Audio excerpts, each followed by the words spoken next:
Perfecto. Bueno, muy buenos días. Agradecemos la asistencia a esta sucesión sabatina del mes de junio.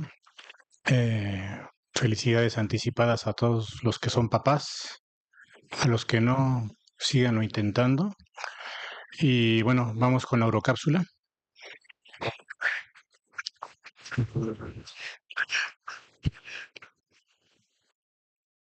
Hola, buenos días. Soy la doctora Magnolia Cholicos Pericueta, residente de cuarto año del Hospital Central Militar. Vamos a hablar sobre la azoospermia. La azoospermia es una afección caracterizada por la ausencia de espermatozoides en el eyaculado masculino.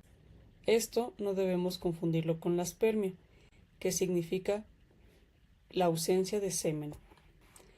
La azoospermia se define como la ausencia total de espermatozoides en dos muestras de semen centrifugadas y tomadas con una separación de mínimo 2 días. Afecta a casi el 1% de la población masculina y entre el 10 y 15% de los hombres con infertilidad. Entre las causas de azoospermia, de acuerdo a su etiología, las podemos dividir en pretesticulares, testiculares y posttesticulares. Las causas pretesticulares incluyen anomalías endocrinológicas relacionadas con el hipotálamo, la hipófisis y las gónadas. Generalmente, el tratamiento va a mejorar los resultados de fertilidad. En las causas testiculares se implican trastornos relacionados con la espermatogénesis y generalmente no hay mejoría en la fertilidad posterior a un tratamiento, ya que los trastornos suelen ser irreversibles. Entre las causas posttesticulares se incluyen la obstrucción del conducto deferente en cualquier sitio del tracto reproductor masculino. Su tratamiento generalmente mejorará los resultados de fertilidad. La azoospermia también puede dividirse en obstructiva y no obstructiva, que representan el 40 y 60% de los casos respectivamente. A continuación desarrollaremos cada uno de los temas. Entre las causas de la azoospermia no obstructiva, o NOA por sus siglas en inglés, encontramos la administración de esteroides anabólicos, la insensibilidad a los andrógenos, la quimioterapia, la ausencia congénita de células germinales, como el síndrome de Solo-Sertoli, la exposición a metales pesados y la hiperprolactinemia. Otras causas son el hipogonadismo hipogonadotrófico, como en el síndrome de Kallmann, en el cual hay un error en la migración del epitelio olfatorio hacia el hipotálamo, con una subsecuente ausencia de producción de gonadotropinas. Otras causas es una producción de espermatozoides deteriorada debido a anomalías cromosómicas como en el síndrome de Klinefelter. Además, encontramos que infecciones como la parotiditis y la orquitis son causa de azoospermia no obstructiva. La radioterapia, la torsión testicular, la terapia de suplementación con testosterona y los varicoceles también causan azoospermia no obstructiva. Por otra parte, entre las causas de la azoospermia obstructiva encontramos la obstrucción del conducto eyaculador en el 1% de los casos. En estos pacientes se encontrará un semen ácido y con bajo volumen, sin espermatozoides y con ausencia de fructosa. Habrá niveles normales de gonadotropinas y testosterona, y en el ultrasonido transrectal encontraremos dilatación de las vesículas seminales a más de 1.5 centímetros y la presencia de más o igual a 10 espermatozoides por campo de alta resolución en el aspirado de la vesícula seminal. Las anomalías del conducto de Wolff son otra causa de azoospermia obstructiva. Estas pueden presentarse de manera bilateral, unilateral o parcial. Pueden deberse a la mutación en el gen de fibrosis quística y a la exploración física se encuentra la ausencia de vasos deferentes palpables, vesículas seminales hipoplásicas o ausentes, cabeza del epididimo palpable y testículos normales. Otras causas son el síndrome de Young, en el cual la azoospermia obstructiva se asocia con infecciones sinopulmonares crónicas, las infecciones como gonorrea, clamidia, tricomonas, brucelosis, tuberculosis, ureaplasma, micoplasma, bacterias coliformes, adenovirus y enterovirus representan el 46% de casos de azoospermia obstructiva. La lesión iatrogénica en cirugías como la herniorrafia, la hidrocelectomía, la apendicectomía y el trasplante renal también son una causa importante. Y la vasectomía se encuentra como la primera causa de la zoospermia obstructiva. Para evaluar estos pacientes, lo primero que tenemos que realizar es una historia clínica completa y la exploración física detallada. Además, podemos solicitar un análisis de semen, estudios de laboratorio para la evaluación hormonal como testosterona total y libre, hormona folículo estimulante, hormona luteinizante, prolactina, estradiol, perfil tiroideo y como estudios de imagen, la ecografía escrotal y la ecografía transrectal nos aportarán gran información para el diagnóstico exacto del paciente. En algunos casos, se pueden solicitar pruebas genéticas para detectar trastornos como un síndrome de Klinefelter, la fibrosis quística o microdelesiones del cromosoma Y. Para el tratamiento, en la zoospermia obstructiva, en caso de que haya ausencia del conducto deferente, se debe de recurrir a una técnica de reproducción asistida, ya que la reconstrucción no es viable. En caso de obstrucción del conducto eyaculador, la resección transuretral de los conductos eyaculadores con un asa bipolar suele tener buenos resultados. Y en caso que se encuentren defectos localizados en el conducto deferente o que se trate de una zoospermia obstructiva por vasectomía, se puede recurrir a la cirugía de vasoepididimostomía o vasovasostomía. Algunas técnicas para la reproducción asistida de estos pacientes es la aspiración microquirúrgica de espermatozoides epididimarios o la biopsia testicular. En el caso de los pacientes con azoospermia obstructiva, lo primero es intentar corregir la causa. Por ejemplo, se debe suspender la suplementación con testosterona exógena o el uso de esteroides anabólicos, corregir la exposición a tóxicos, químicos, metales pesados. En caso de encontrar un trastorno endocrinológico como un hipogonadismo hipogonadotrófico, se debe de ofrecer el tratamiento para el mismo.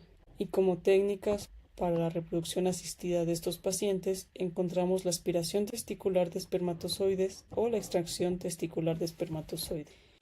Finalmente, debemos recordar que realizar una historia clínica completa y la exploración física detallada nos permitirá identificar las posibles causas de infertilidad en el paciente y por lo consiguiente corregirlas. Gracias.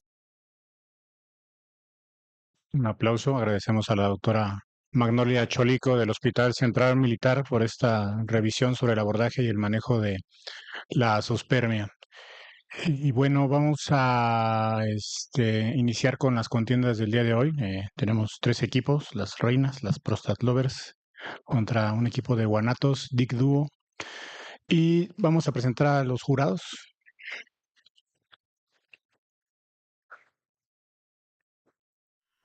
Bueno, hoy nos acompañan, tenemos el honor de presentar al doctor Gerardo Ortiz de Monterrey, Nuevo León, el doctor Axel Cayetano, muchas gracias Axel, y el doctor Antonio Camacho. Ellos son urólogos, andrólogos y expertos en la materia. Y bueno, vamos a comenzar con la primera contienda, que va a ser terapia de ondas de choque de baja intensidad versus inhibidores de 5-fosfodiesterasa como manejo para disfunción eréctil leve o moderada. En este caso vienen los Prostat Lovers y se van a enlazar los compañeros de Dick Duo. Vamos a hacer el democrático volado acá en la Phantom. ¿Quién va a escoger? Me dan, ok. Tengo aquí, encontré. Vamos a pedir.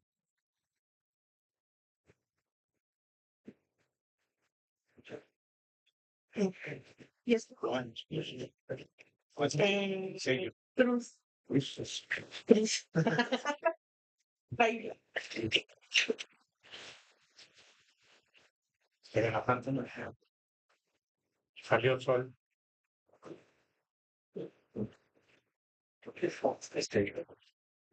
Sol. Entonces, los Dick Duo son los que escogen el tema y tiempo a discutir. ¿Quién está enlazado? Está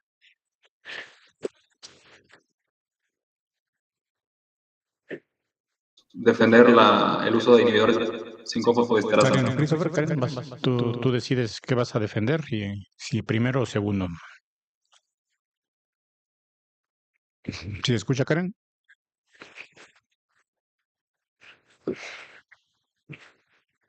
Clic. ¿Tenemos audio con Karen? Hola. Hola, doctor. Va a defender el tema. No se escucha, Karen.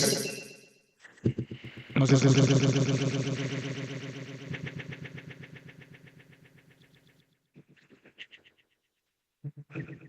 ¿Te puedes mandar algún mensaje del audio de que no se escucha?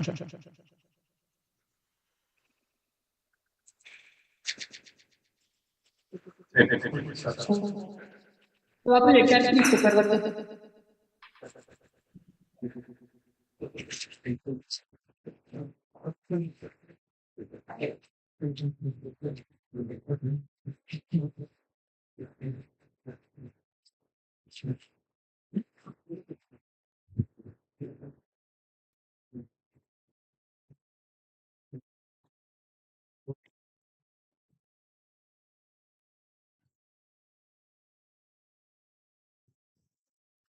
Prende. Tenemos ya. Ajá. No, son fallas de origen.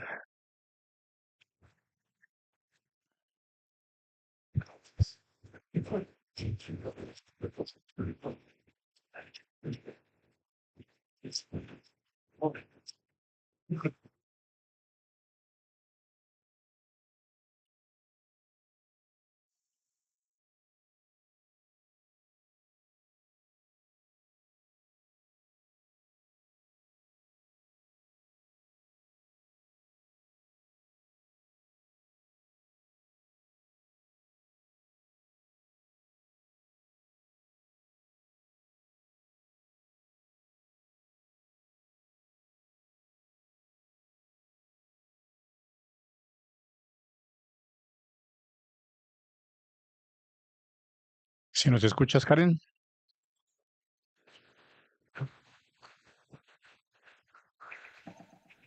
¿Listo?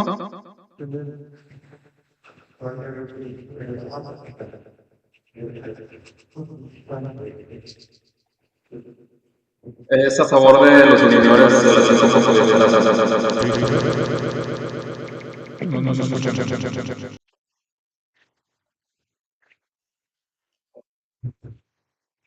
Ya estoy proyectando.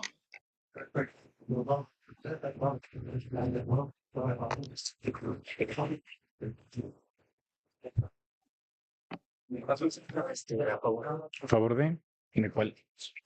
¿Pero cuál? ¿Intensidad ¿Sí se proyecta bien mi presentación? o inhibidores? ¿Ondas de choque o inhibidores de Dice que la 5-fosfodiesterasa? ¿Ya se proyecta? ¿Cuál es? Porque uno es para ondas de choque y el otro es para inhibidores de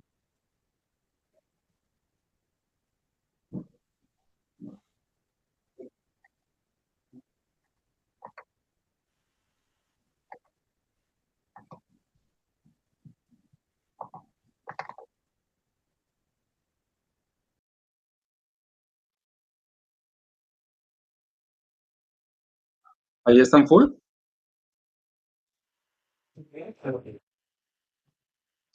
¿Si nos escuchas, Christopher? Sí, sí lo escucho perfectamente. Ah, ok. No sé si ya está en full mi presentación.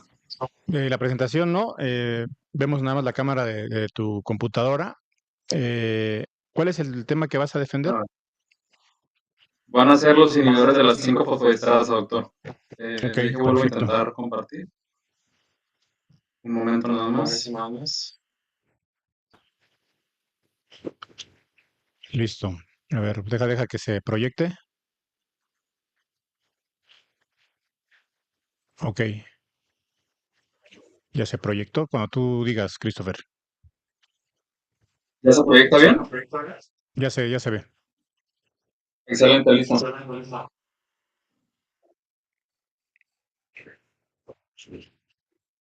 Vale, mucho gusto. Mi nombre es Christopher Delgado Sandoval. El día de hoy vamos a hablar de terapias de onda de choque de baja intensidad versus inhibidores de la 5-fosfodiesterasa como manejo para la disfunción eréctil leve a moderada.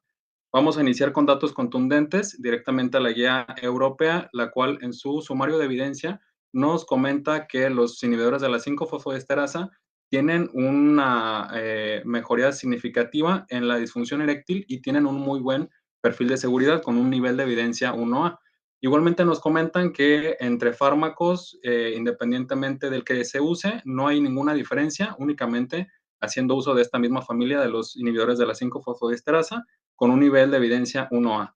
Respecto a la terapia de ondas de choque, nos comenta pues que puede generar una mejoría leve en pacientes con disfunción eréctil de etiología vasculogénica. Bueno, respecto a las recomendaciones, nos hacen dos importantes. Primero que nada, el uso de inhibidores de la 5-fosfodiesterasa continúa siendo la primera línea de tratamiento para la disfunción eréctil, esto con una fortaleza de recomendación fuerte. Y respecto a las ondas de choque de baja intensidad, pues nos comenta que pueden ser utilizadas de manera concomitante o no concomitante con inhibidores de la 5-fosfodiesterasa en pacientes con una disfunción eréctil leve de etiología vasculogénica o en pacientes que no sean candidatos o no quieran iniciar terapia por vía oral vasoactiva. Esto con un grado de recomendación débil. Importante mencionar que el tadalafil pues, es el único medicamento aprobado para el manejo de disfunción eréctil y LUTs concomitantes. Asimismo, los inhibidores de la 5-fosfodiesterasa pues, pueden ser utilizados independientemente de si la etiología es neurogénica.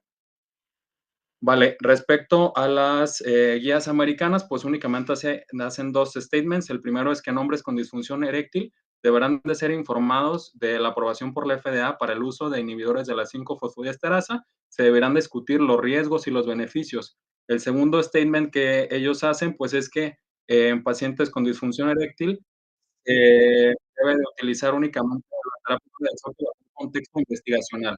Todo esto con un grado de evidencia, un grado B y un grado C Te voy a respectivamente. interrumpir tantito, Pasamos a Christopher, una porque no está revisión avanzando tu sistemática presentación. de Nature.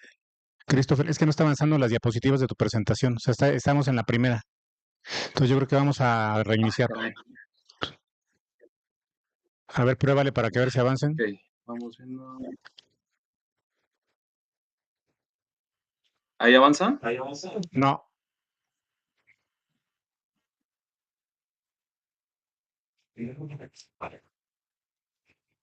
Ok.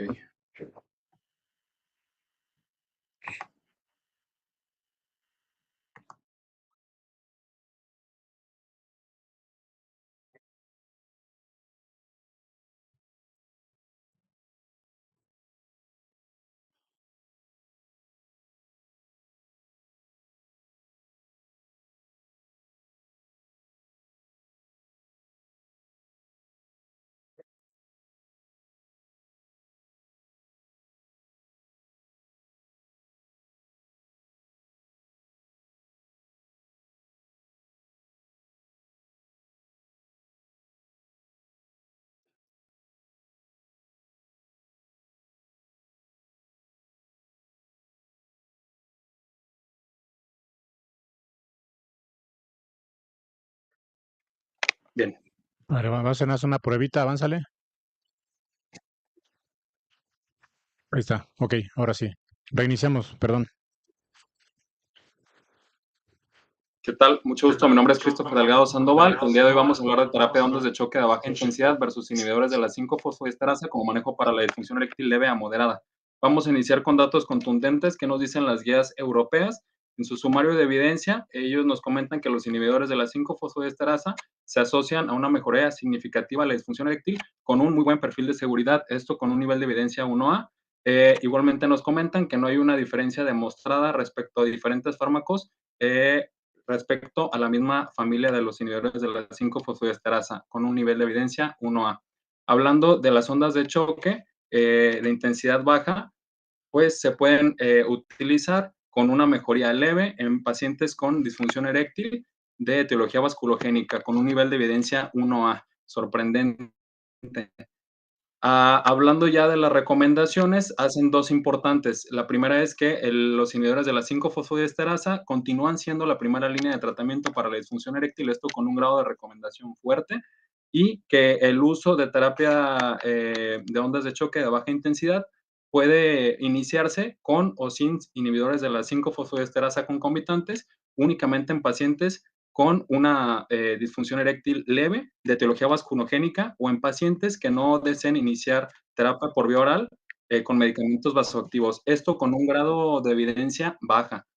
Muy importante también comentar que el tadalafil es el único medicamento aprobado para el manejo de disfunción eréctil más LUTS y que los inhibidores de la 5-fosfodiesterasa pueden ser usados independientemente de si la etiología es neurogénica.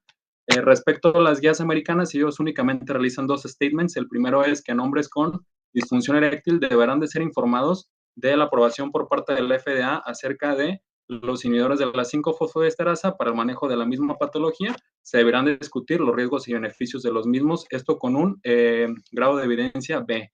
Y el segundo statement dice que la terapia de ondas de choque de baja intensidad únicamente debe de ser considerada en un contexto de investigación importante.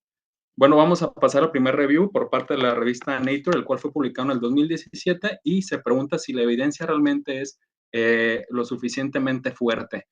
En los key points, ellos nos comentan que el mecanismo del mecanismo de actuar de las ondas de choque, pues realmente actualmente todavía es poco claro. Sabemos de esta teoría de la neoangiogénesis, del reclutamiento de células madre y de la activación de células de Schwann. Sin embargo, todo esto todavía está en el aire.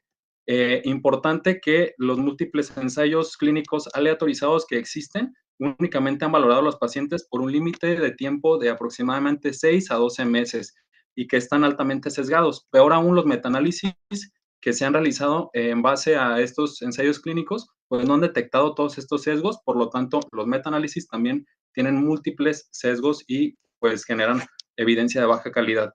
A manera de conclusión, ellos comentan que no hay una evidencia de alta calidad 1A actualmente disponible para nosotros. Continuamos con el siguiente metaanálisis, del cual fue publicado en el American Journal of Men's Health en 2022. Se realizó una búsqueda de julio del 2011 a junio del 2021 en PubMed, Embase y Cochrane. Se captaron 16 ensayos clínicos aleatorizados y de recalcar aquí en el grupo, en las edades, en la parte del límite inferior, es de destacar que los pacientes tienen desde 31 años, 28, 37, 41 más menos 10. Esto es importante porque nos habla de un sesgo en el cual es evidente que pacientes de 31 años, 28, probablemente no tengan una etiología vascular de la disfunción eréctil. Los equipos con los cuales se proporcionaron las terapias fueron 3, Renovac, Omnispec, Duolit, pues todos estos diferentes, por lo tanto es difícil estandarizar los protocolos de administración de ondas de choque. Respecto al follow-up que le dieron, como tiempo límite tienen ellos 6, 12 meses y hasta 9 cuando mucho. Y los indicadores de los outcomes se utilizaron, pues, escalas validadas como es el IEF, como es el EHS y CEP. Sin embargo, todos ellos son escalas, pues, subjetivas. ¿Qué se encontró? Que los pacientes que fueron valorados a los 6 meses de haber iniciado las terapias de onda de choque fueron los más beneficiados, esto con una I cuadrada de 8%, lo cual nos habla de una heterogeneidad leve y con una P estadísticamente significativa. Igualmente, se evidenció que el grupo mayor beneficiado fue los pacientes que estaban catalogados con una disfunción eréctil moderada. Bueno, importante, no se valora eficacia a largo plazo debido a un promedio de seguimiento de 1 a 6 meses como límite 12 en únicamente un ensayo. Fue un ensayo con parámetros de evaluación subjetivos, no se evaluó el impacto de la edad, diabetes mellitus, hipertensión, enfermedad coronaria y no hubo una inclusión de pacientes con disfunción eréctil de etiología neurogénica. En el siguiente ensayo clínico aleatorizado, pues nos hacen la pregunta si la terapia de ondas de choque es un manejo de buena duración, de largo término. Bueno, este fue publicado en Transitional Andrology and Urology en el 2024 y ellos sí tomaron en cuenta las múltiples características de los pacientes. Eso es de recalcar. Lo que hicieron fue un washout de al menos 2 semanas sin haber consumido inhibidores de la 5-fosfodiesterasa para tratar de eliminar este sesgo. Dividen los grupos en intervención y controles con un 17 y 16 pacientes respectivamente. al mes ellos hacen un crossover y los pacientes que tenían en su grupo control son pasados al grupo de intervención y realizan una evaluación de los mismos a los 12, 24 y 36 meses. ¿Qué encontraron? Pues evidentemente a los 2 años de haber iniciado la terapia, encontraron resultados prominentes, hubo mejoría en la escala SHIM y en la escala EHS. Sin embargo, al llegar a los 3 años, hubo un decremento. Esto nos habla de que hay una meseta a partir de los 2 años y un decremento aparentemente a partir de los 3. Ellos, a manera de conclusión, comentan que en un futuro se le deberá de comentar al paciente que es probable que se necesite de sesiones adicionales de terapia para prolongar los efectos. A final de cuentas, bueno, es de recalcar, ¿esto es curativo? Aparentemente no, porque ya vimos que a los 3 años puede haber un decremento. El costo, sildenafil, 7.10 pesos por unidad, respecto a aproximadamente 19,000 pesos de las sesiones. El acceso a la terapia, bueno, pues ni hablar de ello. Hablando ya específicamente de los inhibidores de la 5-fosfodiesterasa, pues los efectos adversos son leves y autolimitados, no hay un aumento en la incidencia de infarto agudo del miocardio y la acción en alrededor de 30 a 60 minutos, sin contraindicación con uso concomitante de antihipertensivos y únicamente contraindicado en uso concomitante de donadores de óxido nítrico y nitratos. Para llevar a casa terapia de ondas de choque sin recomendaciones sólidas en guías de práctica, nivel de evidencia actual con múltiples sesgos, sin protocolos estandarizados, aparentemente recibida asintomática al cabo de 12 meses a 3 años. Y a manera de conclusión personal, coloqué que no podemos ignorar que existe mejoría evidente en la mayoría de ensayos, lo que nos hace pensar que al contar con evidencia de mejor calidad será aceptada como terapia complementaria a los inhibidores de la fosfodiesterasa 5. Muy Gracias. bien. Muchas gracias, Christopher. Un aplauso para Christopher. Muy buena presentación. Y quisiéramos pedir la opinión del jurado. Gerardo, queremos comenzar contigo. Doctor.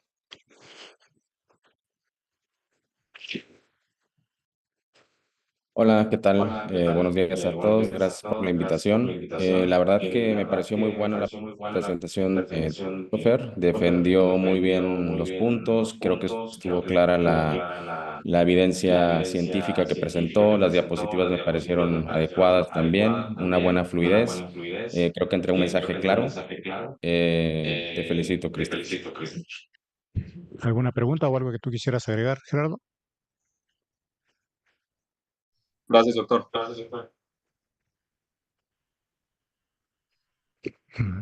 Axel. Hola, buenos días a Buen día. todos. Yo creo que también coincido con Gerardo, fue una muy buena revisión, apoyó muy bien, pues sustentó bien sus argumentos. Yo creo que ya para comentarios finales me esperaría ya como ver la otra contraparte. Nada más mencionar que, pues usted creo que la comparación entre las dos terapias pues, es un poquito como hasta cierto punto injusto, o sea, porque no es que uses uno o el otro en la práctica clínica, ¿no? Vale. Gracias.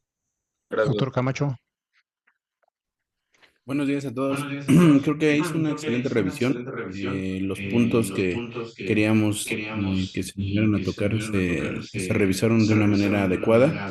Te felicito, está muy bien hecha tu presentación, pero como comenta el doctor Cayetano, yo creo que sí tendremos que esperarnos a la contraparte para tomar puntualizar algunas cosas, pero te felicito, muy buena presentación. Gracias, Toño. Bueno, pues vamos con la doctora Gloria Valdivieso, de Prostat Lovers, la jefa del Zaragoza. Y bueno, va a defender a la terapia de ondas de choque.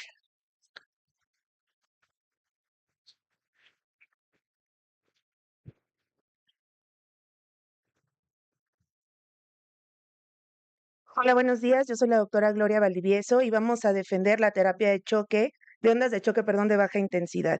Si empezamos con la definición, sabemos que la definición de la disfunción eréctil es la incapacidad de lograr o mantener una erección suficiente para un desempeño sexual satisfactorio. Sabemos que hay múltiples índices que nos ayudan a clasificar esta enfermedad, ya sea en leve, leve moderada o severa. Si hablamos un poco de la terapia de ondas de choque de baja intensidad, sabemos que inicialmente empezó en los 80s como parte de estudio en el área de la urología y posteriormente fue incursionando en el área de ortopedia, cardiología y hasta el 2010 la FDA la aprobó para ser parte del tratamiento de la disfunción eréctil. En México empezó en el 2015 o bueno, un poco antes, con aprobación de COFEPRIS y avalada por este estudio que presentó el Hospital 20 de Noviembre. La idea o la hipótesis del tratamiento de la terapia de choque va dirigida hacia pensar que nos puede dar una respuesta curativa, ya que facilita la neoangiogénesis, la recuperación o regeneración nerviosa y la reducción de los cambios fibróticos y remodelación de los tejidos cavernosos. Bajo este principio, nos vamos directamente a lo que dicen las guías, y si bien está establecido el papel de los inhibidores, también vemos que en las guías europeas menciona la parte del uso a nivel de la disfunción eréctil que tenga una causa vascular. Y sabemos que las causas orgánicas de la disfunción eréctil, el 40% son causas vasculares y el 30% la presencia de diabetes. Sabemos que comparten cierta parte de la fisiopatología en causa de la disfunción eréctil. Tenemos casi entonces el 70% de pacientes que pueden verse beneficiados en el uso de este tratamiento.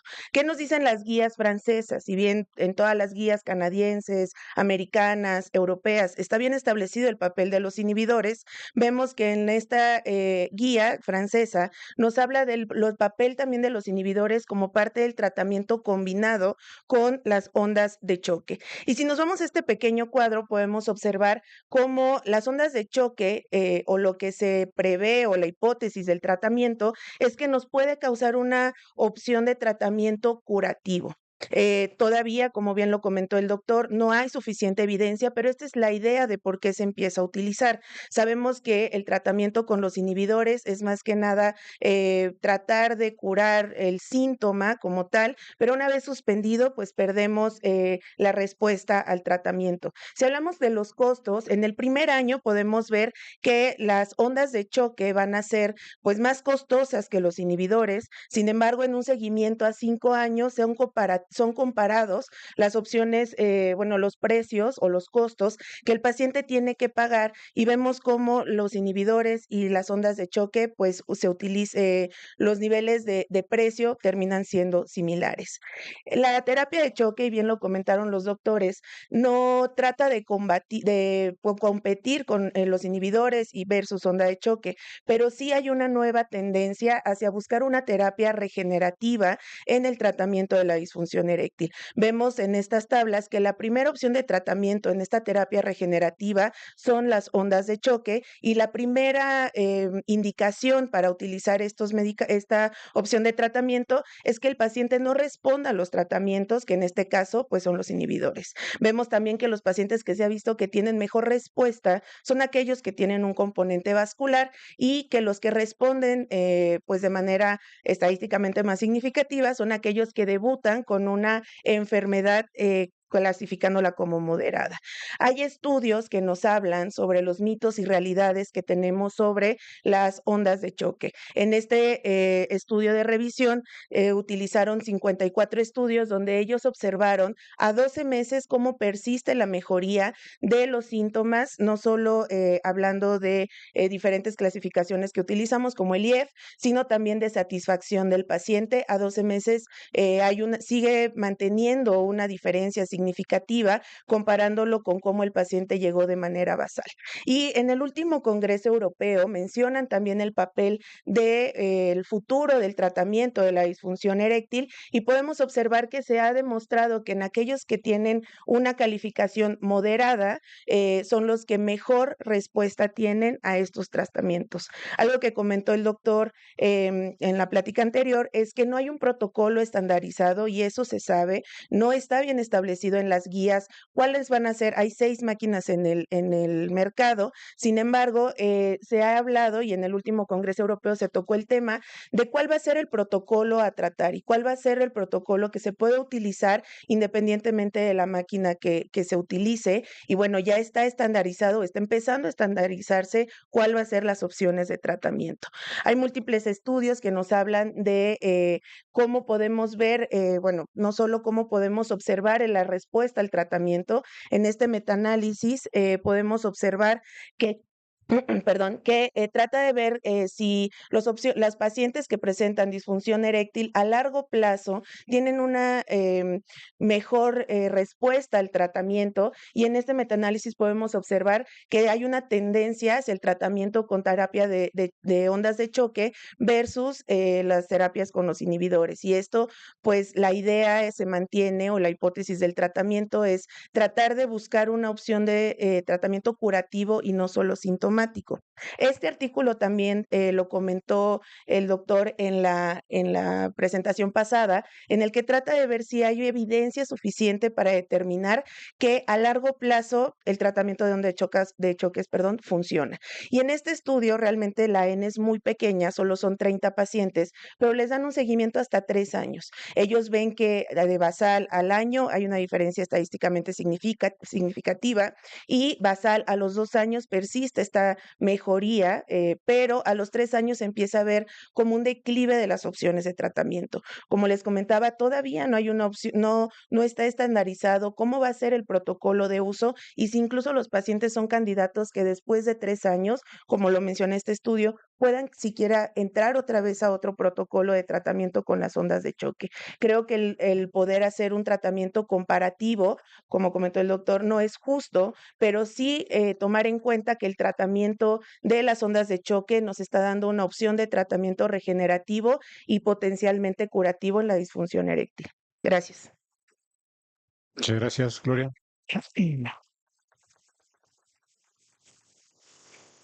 Comenzamos, Gerardo, contigo. No sé. ¿Se escucha, Gerardo?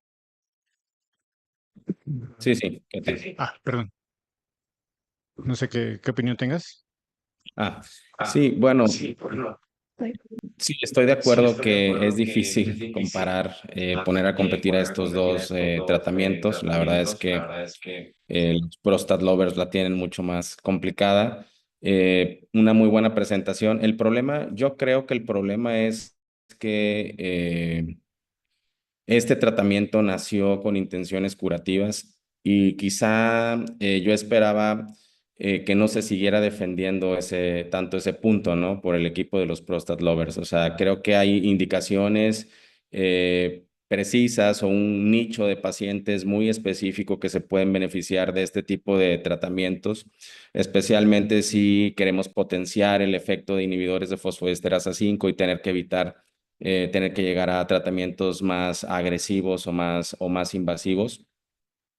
Creo que estamos lejos de ese objetivo de tratamiento curativo o regenerativo.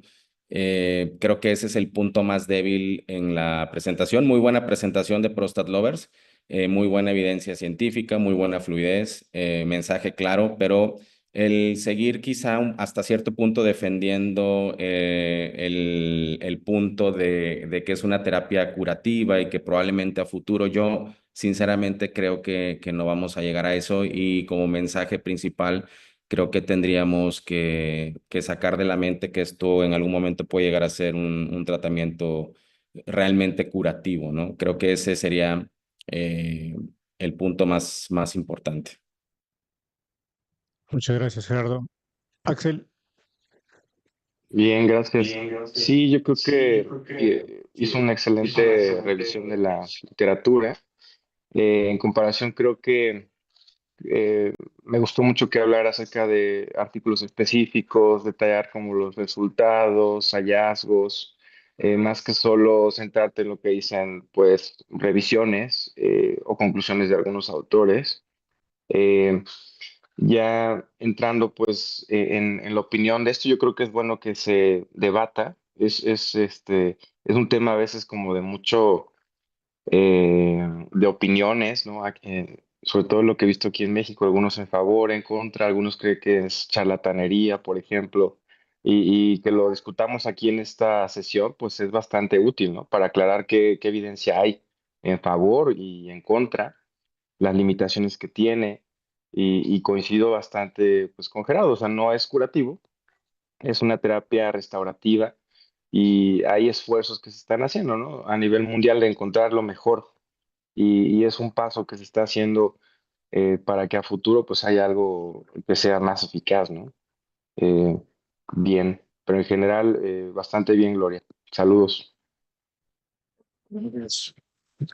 Antonio,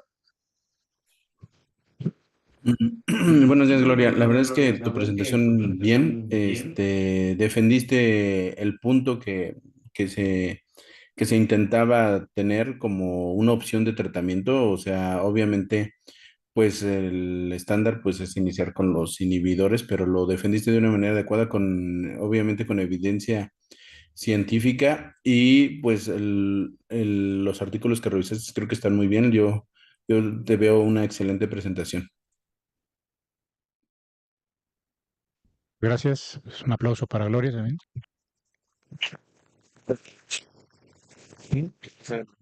Ujú.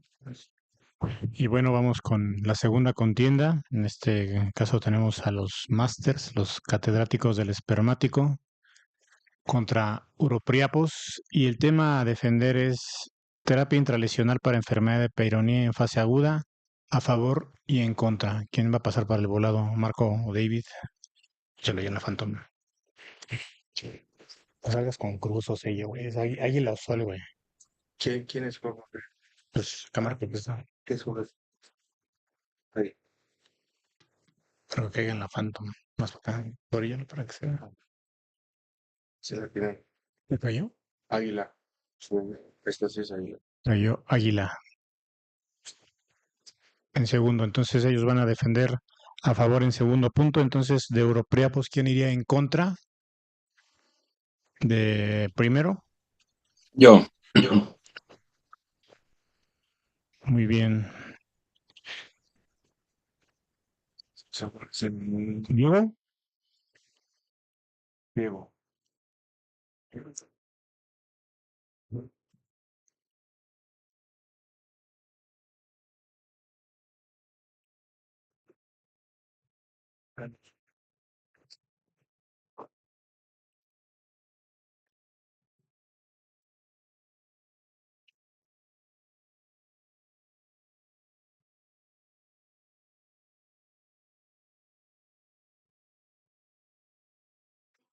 Extra.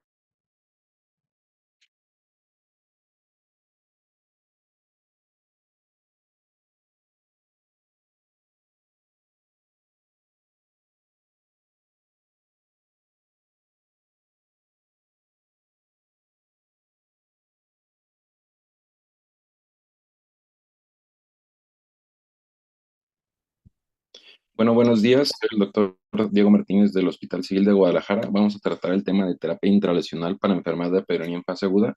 Me toca a mí estar en contra de este tema. Por lo tal, me gustaría cambiar el título a fase inflamatoria del Peyronie, porque la terapia intralesional no debe de ser el estándar en fase activa, haciendo hincapié en la fase activa. Tenemos que empezar con una introducción.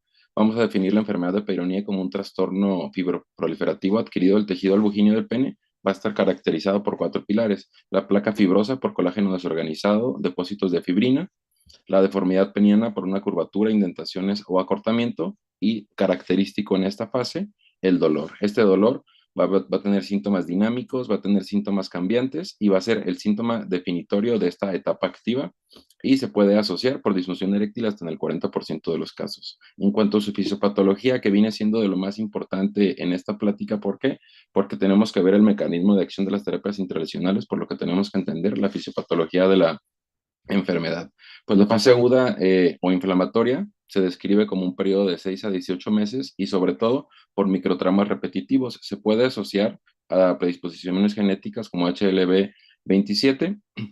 Esta hipótesis de los microtraumas inician una cascada sobre todo importante de la inflamación. Esto va a tener deposición de proteínas extravasculares, atrapamiento de fibrina, reclutamiento de los macrófagos, va a tener sobreexpresión de citocinas inflamatorias, liberación de elastasa, y esta va a cambiar las fibras de colágeno de tipo 1 a tipo 3.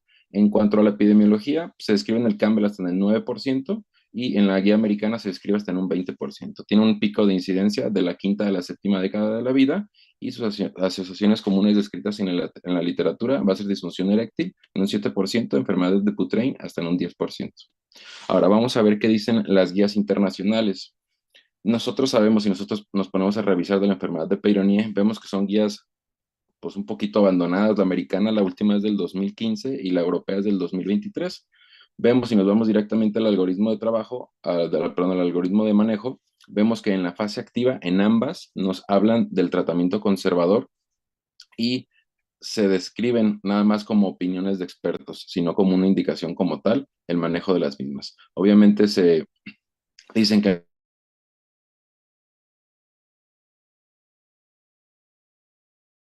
tratamiento interlesional. Vamos a iniciar con la administración electromotriz de verapamilo. Tenemos este artículo, y de hecho en su mayoría de los artículos van a ser en pacientes de fase estable. Aquí, ¿por qué no utilizar la administración electromotriz de verapamilo? En este estudio tienen una N muy pequeña de 42 pacientes. Realmente no hay una diferencia estadísticamente significativa, pero importante el por qué no utilizarlo en la enfermedad de Peyronie, porque la corriente eléctrica al aplicar el verapamilo puede exacerbar la inflamación en fase aguda, y el verapamilo, como actúa sobre la fibrosis ya establecida al ser una fase activa, pues no tiene función de la misma, y pues el riesgo de la progresión por la manipulación del tejido ya inflamado. En cuanto a la utilización solamente del verapamilo como tratamiento intralesional, tenemos este artículo escrito en la guía americana, otra vez nada más en fase estable, y vemos que tiene una N de 20 pacientes solamente en fase crónica, y vemos que realmente hay una diferencia estadística, pero solamente con una mejoría de desviación del 14%. Nuevamente vemos que el verapamilo actúa modulando la fibrosis, pero al ser una fase activa, pues realmente no está descrito como tal y no está para utilizarse en la fase activa. En cuanto a la colagenasa del Clostridium histolyticum, que viene siendo el pionero, lo que está ahorita de boga o de moda en el tratamiento de la enfermedad de Peyronie, hay que ser muy precisos en la indicación para utilizar la colagenasa. En las guías se describen unos estudios muy importantes, que es el IMPRES 1 y el IMPRES 2. Vemos que realmente sí tienen una reducción de hasta el 37% en la desviación, pero solamente se describe en pacientes en fase estable. ¿Por qué? Porque la colagenasa va a actuar degradando el colágeno acumulado, que ya vimos en la fisiopatología, que al tener tú una placa fibrosa madura en la fase estable, la colagenasa te va a ayudar a degradar este colágeno y nos va a ayudar a modelar y a mejorar la desviación del pene. Sin embargo, en la fase aguda, pues como tiene una degradación enzimática, en esta etapa puede interferir con la cicatrización natural y puede empeorar la fibrosis. Asimismo, la colagenasa, al tener en la enfermedad de Peyronie una fase aguda, pues vamos a tener más fragilidad vascular, mayor riesgo de hematomas y edema. En cuanto al interferón alfa 2B, en este estudio nuevamente descrito en las guías americanas, es en pacientes en fase estable, tienen una N un poquito más grande de 117 pacientes en fase estable. Vemos que realmente no hay una diferencia estadísticamente significativa si se utiliza o si no se utiliza. Importante ver el mecanismo de acción del interferón, que va a actuar modulando nuevamente la fibrosis, va a reducir el colágeno y los fibroblastos, pero en la fase aguda, al igual que la colagenasa, va a interferir con la cicatrización natural o exacerbar la inflamación. Vemos un artículo de revisión que compara la terapia quirúrgica con la terapia no quirúrgica, y como resúmenes del artículo vemos por qué la terapia intralesional no siempre va a ser la mejor opción. Hay eficacia limitada en cuanto a la fase aguda, ya lo vimos en cada una de las terapias intralesionales. En la colagenasa, pues se logran mejorías modestas en la curvatura, esto en pacientes que tengan una angulación de más de 30 grados, pero menores de 90 grados. Va a tener un costo elevado, ahorita vamos a ver un artículo que nos va a hablar de los costos, tiene efectos adversos y la población restrictiva, ya que en la fase activa, pues no se puede utilizar en placas calcificadas, en curvaturas grandes, o en pacientes con disfunción eréctil avanzada. Hablando un poquito de los costos, vemos que la colagenasa, que viene siendo la terapia intralesional más utilizada actualmente, es hasta 5 veces más cara que la cirugía, ya sea aplicatura o sea injerto, independientemente de lo mismo. En costos totales, la colagenasa, que va a ser la terapia más utilizada, requiere múltiples ciclos, esto con costos acumulativos altos. Independientemente de la terapia de colagenasa, pues tiene que ser el traslado del paciente, los honorarios, etcétera. Y pues vemos que la colagenasa muestra una mejoría en la curvatura de hasta el 40%, pero sigue sin superar significativamente la cirugía para la corrección anatómica, y en casos graves arriba de 60 grados o arriba de 90 grados o con placas calcificadas muy grandes, pues realmente la cirugía viene siendo el gold standard. Vemos en su tablita del lado izquierdo cómo se comparan los diferentes costos y vemos que de manera importante la terapia con colagenasa va a ser la más cara de todas. Como conclusiones, pues vemos que la evidencia clínica y las guías internacionales recomiendan evitar las terapias intralesionales, independientemente de cuál sea esta, en fase aguda, por ser una fase inflamatoria, indicación explícita por las guías de esperar de 3 a 6 meses en una fase estable, que no tenga dolor y que no tenga progresión de la curvatura. En el Campbell vemos también que no hay datos robustos que van a respaldar este uso de terapias intralesionales y enfatiza el riesgo de empeorar la fibrosis al interferir con la reparación tisular natural. Como conclusión personal, me quedaría con que en la fase inflamatoria menos va a ser más. Hay que evitar las terapias invasivas hasta la estabilización. Va a ser la estrategia más prudente y es la que está basada en las evidencias. Muchas gracias. Muchas gracias, Diego. Axel, comenzamos contigo. Yo creo que está bien expuesto, Diego. O sea, creo que antes de que pasemos al siguiente, pues sí, respaldo tu punto, pero lo importante aquí es pues exponer, ¿no? La evidencia que hay y cómo se puede defender, ¿no? Em, pero bueno, creo que no tengo algún otro comentario en particular, ¿eh? Gracias, Antonio. Bien, Diego, la verdad es que tienes una evidencia científica importante. Me pareció muy bien cómo fuiste llevando el tema y la manera en la que defendiste el punto, al igual que el doctor Axel, creo que está bien defendido y con un sustento científico adecuado. Te felicito. Gracias. Gerardo.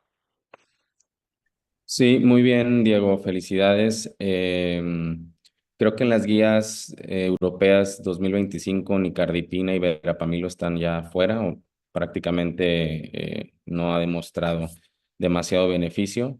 Sería lo único a mencionar. Creo que las conclusiones serían más justas después de escuchar al otro grupo, pero muy buenos argumentos, muy buena evidencia científica, muy buena fluidez, buena calidad de las diapositivas.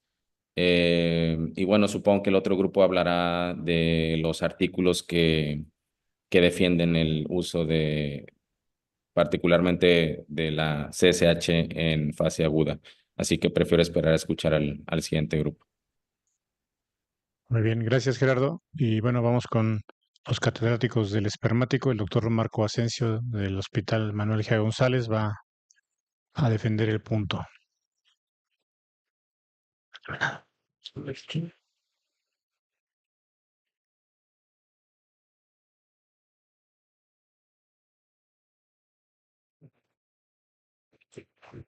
Muy buenos días, yo soy Marco Asensio. Vamos a defender por qué sí estar a favor de la terapia intralesional para la enfermedad de Peyronie. Yo, pues no voy a cambiar el tema de la presentación. Nadie está aquí diciendo que vamos a cambiar el estándar de tratamiento, sino es porque sí poder utilizar este tipo de medicamentos. En la enfermedad de Peyronie, como sabemos, pues es una afección progresiva que se forma una placa fibrosa dentro de la túnica albuginea del pene. Esto provoca deformidad, que puede ser un acortamiento, estrechamiento o específicamente curvatura, asociado a dolor durante las relaciones sexuales y malestar. Como ya se mencionó, es importante determinar que en la historia natural de la enfermedad hay dos fases, una aguda y una estable. La fase aguda va entre los primeros 3, 6 hasta los 18 meses. La fase estable se caracteriza por ausencia de dolor y por no haber un aumento en la deformidad de la placa. La causa, pues aunque no está completamente identificada, se han teorizado microtraumatismos en la túnica albuginea, trastornos del metabolismo del colágeno y procesos autoinmunes. Y esto es quizá el punto más importante porque efectivamente la fisiopatología ocurre en la fase aguda de la enfermedad de Peyronie. Existen diversos factores, como vemos aquí, implicados en la formación de la placa y es por ello que es imperativo el tratamiento en esta fase. ¿Para qué? Para que intervinamos o podamos intervenir desde el inicio y evitemos complicaciones posteriores y a largo plazo. Además, digo, yo le pregunto aquí al auditorio, a todos los hombres de este lugar, si alguien tuviera enfermedad de Peyronie, ¿a quién no le gustaría recibir un tratamiento que pudiera aliviarte meses de dolor y que además pudiera evitar, por ejemplo, a largo plazo un procedimiento quirúrgico? Cuando vemos o revisamos los algoritmos diagnóstico-terapéuticos, que está obtenido el Core Curriculum del AUA, vemos que efectivamente en fase aguda existen diferentes opciones. Se incluye la terapia intralesional como parte pues central de este tipo de terapias y efectivamente en las guías europeas también encontramos cómo existe o está mencionado como opción el tratamiento en fase aguda para colagenasa e interferón alfa 2B como terapia intralesional de esta enfermedad. Entonces, ¿en dónde nos encontramos hoy en día en respecto al tratamiento en fase aguda específicamente? Como vemos, tenemos diferentes opciones de tratamiento. Esta es una revisión que se publicó apenas el año pasado y encontramos como específicamente la colagenasa Clostridium histolyticum y el interferón alfa 2B, incluyendo también algunos calcio antagonistas, pues están aquí mencionados. Si vemos un poco la evidencia, este es uno de los primeros artículos que habla sobre la colagenasa Clostridium histolyticum, que sabemos que pues es ya muy popular en el tratamiento de la enfermedad de Peyronie, descrita ya hace varios años, específicamente en la fase estable, y ha demostrado evidencia en fase estable. Sin embargo, estos artículos empezaron a demostrar cómo también tiene evidencia o tiene un papel importante en la fase aguda de la enfermedad. A estos pacientes se encontró una mejoría significativa en la curvatura cuando se administró la primera inyección de la colagenasa en la fase activa, comparándolo con cuando se administró la primera inyección de colagenasa en pacientes con enfermedad estable. Hubo una reducción de 20 grados en la curvatura del pene a los que se les administró en fase aguda y de 13 grados a los que se les administró en fase estable. Continuando un poquito más con la evidencia, este es un análisis retrospectivo de 162 pacientes con enfermedad de Peyronie que sometieron a tratamiento con colagenasa del 2024-2027. Se encontró que 36 de estos pacientes se encontraban específicamente en fase estable y recibieron el tratamiento y vemos cómo pues sí hubo un cambio importante, bueno, hubo un cambio en la curvatura en pacientes en fase aguda que redujo una media de 16.7 grados versus 15.6 grados en aquellos pacientes en fase estable. Y uno podría decir, bueno, es un grado de diferencia, no es que sea demasiado, ¿no? Pero lo que está demostrando este artículo es que el uso de la colagenasa en fase activa sí es eficaz y es seguro. ¿Por qué? Porque está reduciendo lo mismo, incluso hasta un grado más que los resultados que tenemos en pacientes a los que se les administra en fase estable. Además, algo muy importante y que mencionó el compañero respecto a los efectos adversos aumentados en fase aguda, la verdad es que eso no se ha visto en los artículos. No existen diferencias estadísticamente significativas respecto a la frecuencia de complicaciones en la aplicación de terapias intralesionales cuando se administran en fase aguda versus en fase estable. Este es un estudio un poco más reciente, ya del 2020, incluyeron 74 pacientes con enfermedad de Peyronie en fase aguda con una curvatura media de 41 grados. Todos ellos recibieron la terapia intralesional con colagenasa específicamente en esta fase. El seguimiento fue de 6 meses y encontraron que sí hubo una mejoría, como vemos ahí en la gráfica, en la curvatura del pene desde la primera dosis intralesional de colagenasa. Hubo además mejoría en la función eréctil medido o estandarizado por el IF5 y hubo también mejoría específicamente en un cuestionario que se llama cuestionario sobre la enfermedad de Peyronie y algunos subcuestionarios que derivan de sobre dolor, síntomas psicológicos y enfermedad molesta. En los artículos de revisión se incluye entonces ya la colagenasa que ha sido ampliamente estudiada y sus efectos documentados en múltiples ensayos aleatorizados. Efectivamente es un tratamiento que a veces el costo puede ser una limitante, sin embargo hay opciones menos costosas como por ejemplo el interferón alfa 2B. El interferón es una citocina con actividad inflamatoria que en la enfermedad de Peyronie reduce la formación de fibroblastos y la síntesis de colágeno y efectivamente existen estudios en los que ya ha demostrado que el uso de interferón tiene una mejoría significativa tanto en la curvatura, el tamaño de la placa y la resolución del dolor en comparación específicamente con placebo.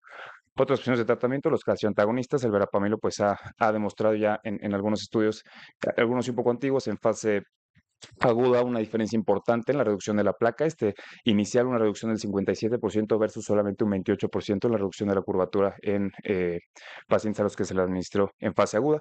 Estudios ya un poco más recientes de esta década, el Levine publicó un estudio en el que la curvatura de los pacientes mejoró aproximadamente en un 60% y quiero que vean también la columna de la mejoría del dolor, ¿no? El administrarle un tratamiento a estos pacientes en fase aguda, el 84% de los pacientes tienen mejoría del dolor. o hasta incluso en algunos otros ensayos hasta el 100%. El verapamilo entonces parece pues tener también una indicación en este grupo de pacientes, quizá en pacientes un poco más específicos para deformidades que no son puramente de naturaleza curva, por ejemplo, estrechez en cintura, deformidades en reloj de arena, en algunas zonas que tengan inestabilidad o bisagra, o quizá el punto más importante, en placas un poco más cortas y que tengan menor curvatura. Es sustancialmente mucho más barato que la colagenasa de Clostridium histolyticum, por lo que también es una alternativa a la toxicidad económica que pudiera producir el tratamiento con Sheflex. Y bueno, se ha visto que específicamente la familia, una enfermedad estable y la calcificación severa de la placa tiene mucho menos eficacia que cuando se utiliza en fase aguda. Volviendo a este artículo inicial sobre dónde nos encontramos ahorita en el tratamiento de la fase aguda de la enfermedad, la terapia tradicional efectivamente sigue teniendo un papel, pero tampoco está peleada con otro tipo de tratamientos, específicamente con la terapia de tracción peniana. Ha habido resultados prometedores para mejorar la curvatura del pene, el dolor y mejoría en la función eréctil cuando se utilizan este tipo de dispositivos, como lo podemos ver ahí en la imagen. Se disminuyó con el uso combinado de estas terapias el porcentaje de pacientes que lograron, más bien que no lograron penetrar, de un 61% a un 20% a los 6 meses.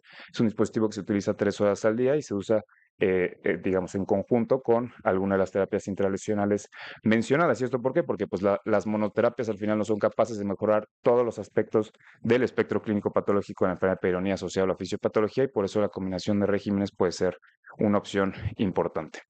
De manera de conclusiones, la terapia intralesional con colagenasa en fase aguda sí es una opción de tratamiento eficaz, mínimamente invasiva, que ha mejorado la curvatura del pene, mejora las puntuaciones del IEF y reduce el dolor característico de esta fase. No es que sea el estándar de tratamiento, pero sí es una alternativa principalmente para pacientes que tienen placas no tan largas y con poca curvatura.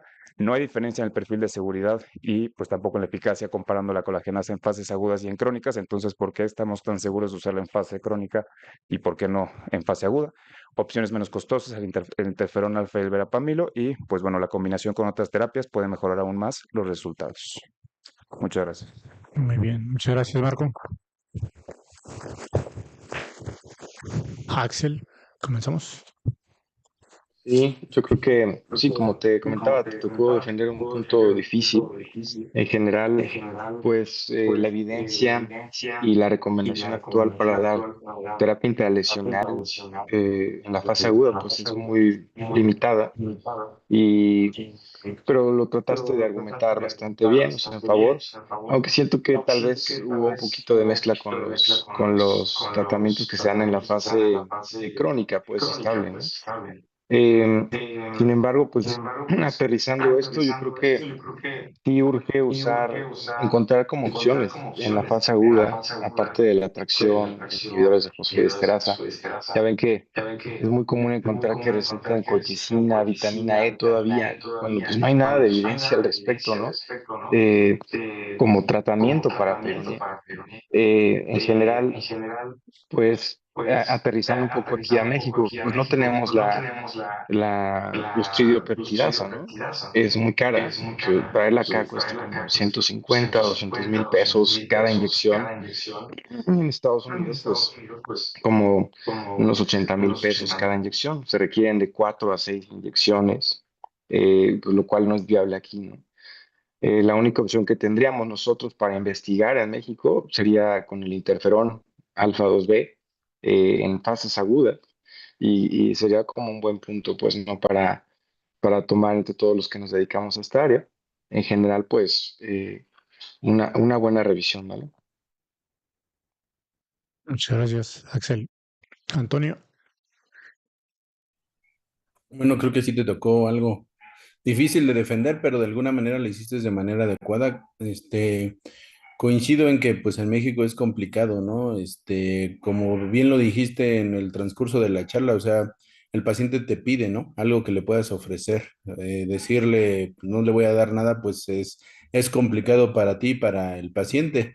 De hecho, actualmente todavía en siglo XXI siguen administrando verapamilo semanalmente porque las opciones pues son limitadas, ¿no? Y de alguna manera, como lo comenta el doctor Axel, yo creo que es un campo donde pudiera llegarse, no hay una evidencia científica como tal completa del seguimiento de estos pacientes y sería una opción porque lamentablemente pues el acceso a la colagenasa o algún otro tipo de tratamiento en la fase aguda en nuestro país no se tiene. Creo que lo defendiste de una manera adecuada, me parece buena tu revisión.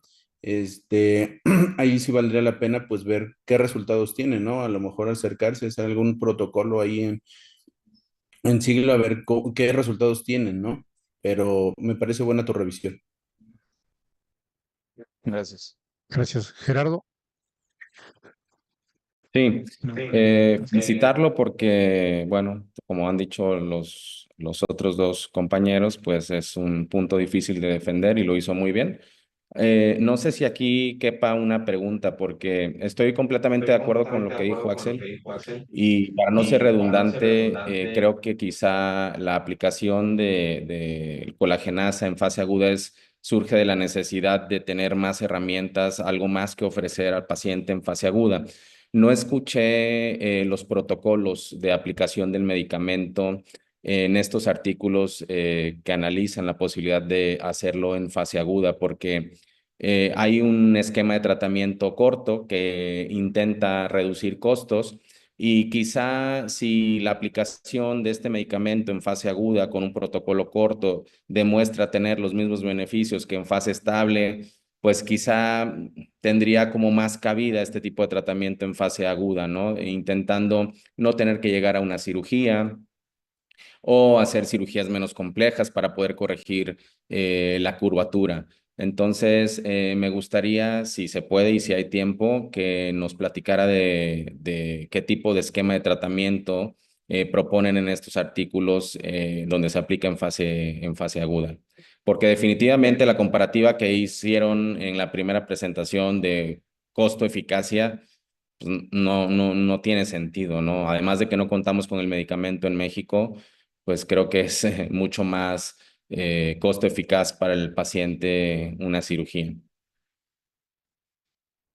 Sí, bueno, la mayoría de los protocolos, digo, al final no existe mucha evidencia todavía en fase aguda. La mayoría de los protocolos están derivados o se traslapan de las dosis y esquemas que se utilizan en en la fase estable de la enfermedad, específicamente el protocolo IMPRES 1 y 2.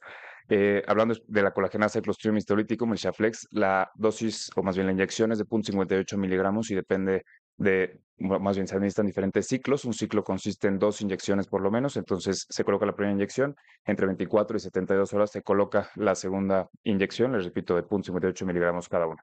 Este ciclo se puede repetir según pues la literatura, lo que leí, hasta cuatro ciclos, completando un total de 8 aplicaciones, que este es como el protocolo estandarizado del IMPRES. Ciclos un poco más cortos, pues dependerá a lo mejor no llegar específicamente a las 8 aplicaciones, porque aparte la separación entre cada uno de los ciclos tiene que ser por lo menos de 6 semanas. Entonces, pues obviamente vamos aumentando tiempo y pasando ya un poco más de fase aguda, quizá a la fase estable. Respecto al verapamilo, me parece que la dosis de aplicación es de 10 miligramos. El verapamilo lo tienes que diluir. Va diluido en solución salina normal. Son 10 miligramos de verapamilo en 10 mililitros de solución salina. Y bueno, esto también ayuda, o una de las hipótesis es que no solo el calcio antagonismo directo en la placa del medicamento, sino que también tiene un poco de efecto de hidrodistensión en la placa. Entonces, lo aplicas 10 miligramos semanales, lo puedes repetir, me parece que también hasta 6 semanas. Si el paciente tiene algo de respuesta o una respuesta parcial, pues incluso llegar a aumentar la dosis a 20 miligramos diluidos también en 10 mililitros de solución salina. Y pues bueno, algunos protocolos la verdad es que sí se pueden extender un poco más en cuanto al número de aplicaciones, pero generalmente los que leí que utilizaban en fase aguda eran por lo menos 6 semanas de aplicación del medicamento. Pero en fase aguda se aplicaban también 2 inyecciones por ciclo, 2 aplicaciones por ciclo, o hacían el esquema corto, es mi pregunta concreta. Hablando de la colagenasa, Sí, correcto. de los artículos que leí utilizaban o sea, más bien como que traslapaban el protocolo IMPRES igual al de la fase, o más bien el de la fase estable, que ya había demostrado evidencia, a la fase aguda. O sea, con el ciclo Ok. completo de 2 inyecciones. Entonces, ¿cuál sería la intención de adelantar el tratamiento a fase aguda? ¿Evitar progresión? ¿No tener que llegar a una cirugía? ¿Cómo se justifica adelantar el tratamiento a la fase aguda? final lo justifican como para incidir un poco más directo en la fisiopatología de la enfermedad al momento de que está sucediendo y efectivamente, o sea, como para evitar la progresión o la comparación de curvaturas finales versus, o sea, al haberlo administrado en la fase aguda versus en la fase estable y también para reducir el dolor a estos pacientes. O sea, o sea, digo, yo no sé si me dijeran, no te voy a hacer nada 18 meses y te va a estar doliendo, porque aparte el dolor no solo es en erección, a veces también les duele en flacidez, como para intentar intervenir un poquito en esto y no solamente darles aire. Claro, de acuerdo. Usar AINES podría quitar el dolor y es muchísimo más barato. ¿Y por qué en una fase aguda donde hay un proceso inflamatorio causar un traumatismo en el pene al inyectar estos agentes quitaría el dolor? Digo, o sea, porque al final depende un poquito de la formación o el avance que va teniendo la placa. Entonces, no solo, o sea, no solo es directamente incidir o quitar el dolor, sino como que intervenir o irrumpir el proceso fisiopatológico de la enfermedad para que no siga avanzando, no siga progresando. De acuerdo. Muchas gracias. Muchas gracias, Gerardo. Gracias, Marco. Un aplauso, una presentación. Por favor, le pedimos a los jueces si nos apoyan con sus calificaciones vía WhatsApp. Bueno, y pues vamos a la estelar. Vamos con los dictadores contra Sangre Michoacana, Uromich. ¿Y quién va a pasar al volado, Charlie? A ver acá, mano santa del doctor Boli. Muy bien, Cristian. Soy yo, Águila, que vas a defender. ¿Microcirugía en primero o en segundo, Cristian? En primero, sale. Perfecto. Y el tema es tratamiento de varicocele, varicocelectomía con microscopio versus embolización selectiva. Doctor Carlos Rufino del Hospital 1 de Octubre de los Dictadores.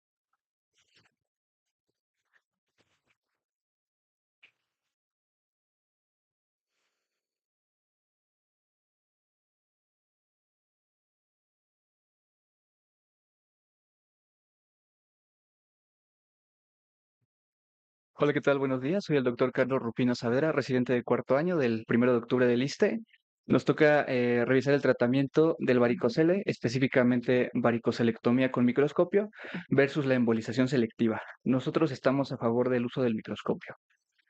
Vamos a ver unas generalidades. Sabemos que el varicocele va a ser la causa tratable más común del factor masculino en cuanto a infertilidad se refiere. Recordemos la clasificación que lo divide en 3 grados, siendo un estadio subclínico, el grado 0, detectado únicamente por ecografía.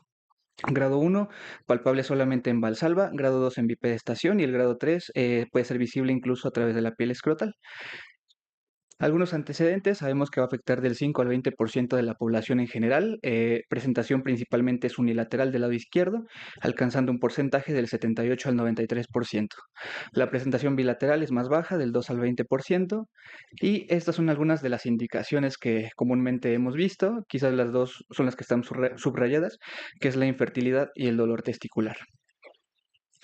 En cuanto a los abordajes quirúrgicos, tenemos varios. Tenemos la microcirugía, cirugía laparoscópica, varicocelectomía abierta con sus variantes retroperitoneal, inguinal y subinguinal. Nosotros nos vamos a abocar a la microcirugía, que va a consistir principalmente en identificar las venas espermáticas externas e internas, ligarlas mediante suturas o grapas quirúrgicas, preservando siempre la arteria espermática, la arteria deferente, la vena vascular y los vasos linfáticos. Esta imagen es únicamente para mostrarles el tamaño de la incisión. Más o menos en este estudio reportaron que la incisión iba de un tamaño de 1.5 a 2 centímetros, o sea, realmente muy pequeñita. Ya si nos vamos a la evidencia, tenemos este primer estudio realizado en 2021, donde se eligieron 86 pacientes con diagnóstico de varicocele, parámetros seminales anormales e infertilidad. Fueron sometidos a varicocelectomía microquirúrgica mediante 2 abordajes, tanto inguinal como escrotal, y se dio un seguimiento posterior a los 3 y los 6 meses. Esas fueron, la imagen 1 nos muestra cuáles son los abordajes que se hicieron. El tamaño igual era de 1.5 a 2 centímetros máximo. Una vez que se tenía identificado el varicocele, se veía al microscopio con una potencia de magnificación de 10 veces el poder, de 15 o de 20. Como resultado, se obtuvo que la mediana de edad del paciente era de 32.9 años, más o menos 5, y aproximadamente se menciona que solo 2 casos tuvieron una infección leve de la incisión quirúrgica, que se trató sin ninguna complicación con el uso de antibióticos. Se mejoró el recuento espermático y el porcentaje de espermatozoides móviles a los 3 y los 6 meses. Se reporta también que el 26.7% de las parejas lograron un embarazo espontáneo y complicaciones como el atrofia testicular o el hidrocele no se reportaron en este estudio. Esta revisión nos habla también de la técnica quirúrgica y de los resultados. De aquí se pudo obtener esta tabla que es muy importante porque nos hace un comparativo esencial. Para microcirugía vemos que tanto el abordaje inguinal como subinguinal tuvo un porcentaje de embarazos espontáneos de 41.9%, muy superior a la embolización radiológica que fue solo del 32%. Y la recurrencia, si lo ven de este lado, pues es muchísimo más baja porque solo fue una recurrencia de 1.05 versus 12%. Y más o menos es el porcentaje en que oscila la recurrencia cuando se utiliza embolización radiológica. Este es el artículo de donde se extrajeron los datos principales. Y ya si nos vamos a las guías, tenemos que nos comentan que el grado de recurrencia, tenemos estos 3 estudios que nos dicen que el porcentaje es muy bajo, realmente 0.4%, como lo hemos dicho. Complicaciones generales como hidrocele o hematoma escrotal igual es bajo y no se reportaron complicaciones específicas. Se nos menciona aquí que el abordaje microquirúrgico, ya sea inguinal o subinguinal, tuvo menor riesgo de recurrencia, de complicaciones, versus los otros abordajes no microscópicos. Pero ¿qué pasa si lo comparamos con las opciones de embolización? Vemos que la persistencia o recurrencia es mucho más alta. Dependiendo de las diferentes series, alcanzan porcentajes, por ejemplo, en estos estudios de 5, 9%, 6, 9.8%, incluso llegando hasta el 15%. Complicaciones generales fueron más altas, son las mismas, el hidrocele, hematoma, infección del sitio de punción son más altas. Y la diferencia justamente fueron las complicaciones específicas, porque aquí ya hubo complicaciones por la técnica y por el uso de medio de contraste. Estos son otros 2 estudios donde mencionan igual particularidades o riesgos elevados de falla en la técnica del 7 hasta el 27% con el uso de la embolización, por eso no se recomienda tanto, así como migración o mala colocación de los coils del material para la embolización, tromboflebitis, obstrucción ureteral y perforación venosa. Son algunos de los riesgos reportados. Este estudio finalmente nos habla del costo-efectividad de realizar la microcirugía versus una punción percutánea. Vemos que aquí nos comentan que es el método de elección, la reparación microquirúrgica, ya sea abordaje inguinal o subinguinal. ¿Qué obtuvieron ellos? Ellos hicieron una comparativa, bueno, de los costos de tratamiento. Esto es valuado en dólares canadienses.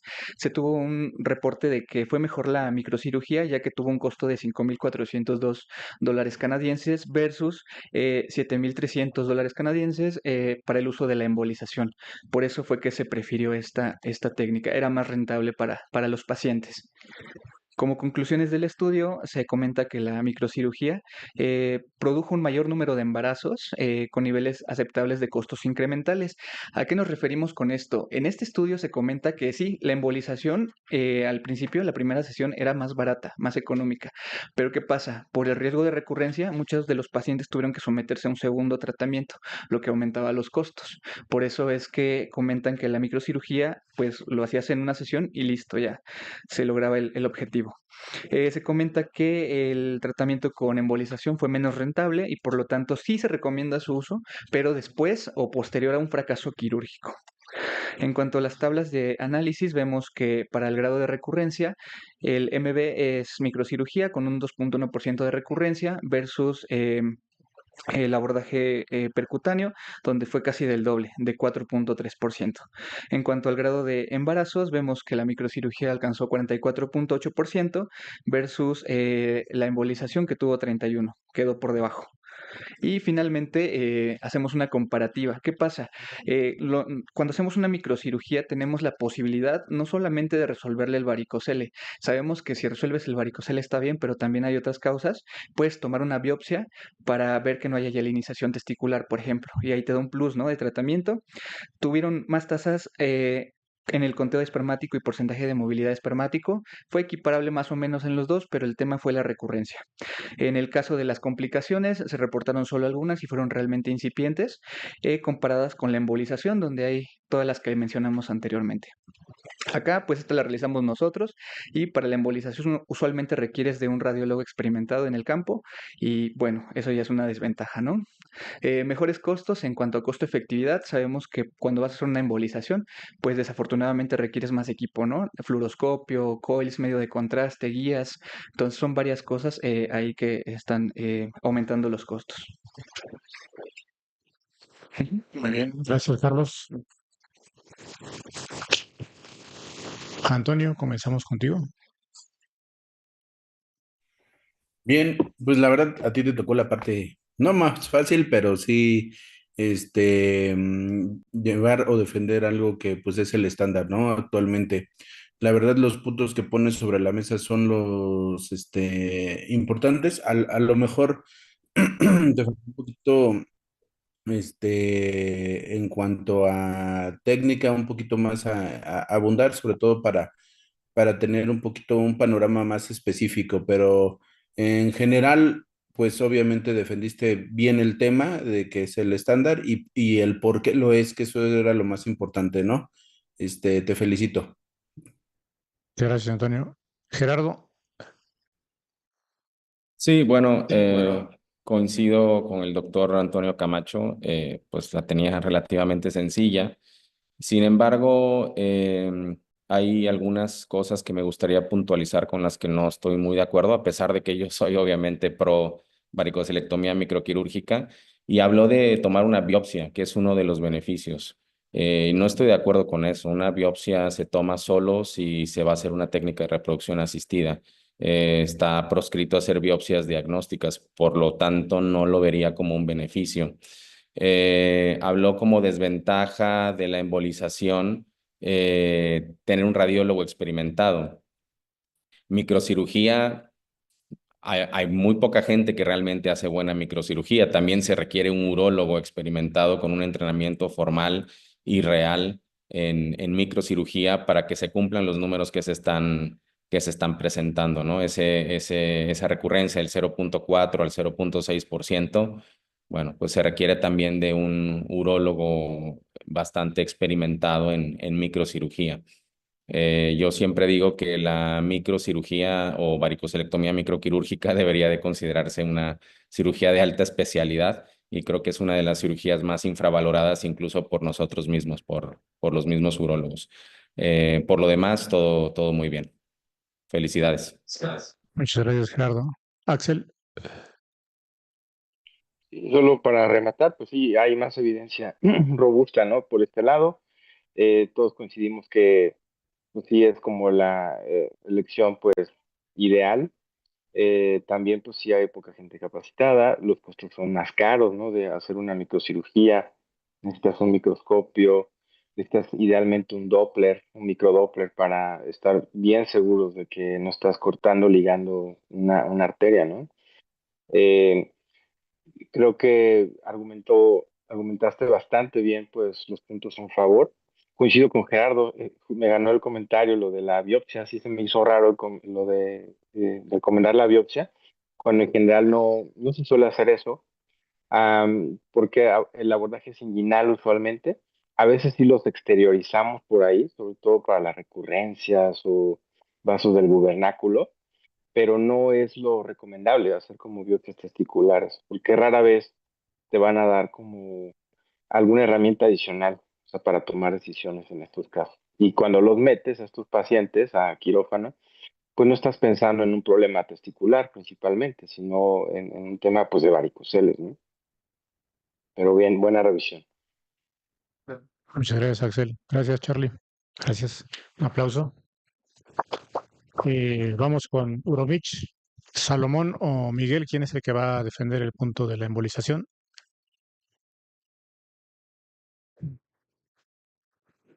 Ok.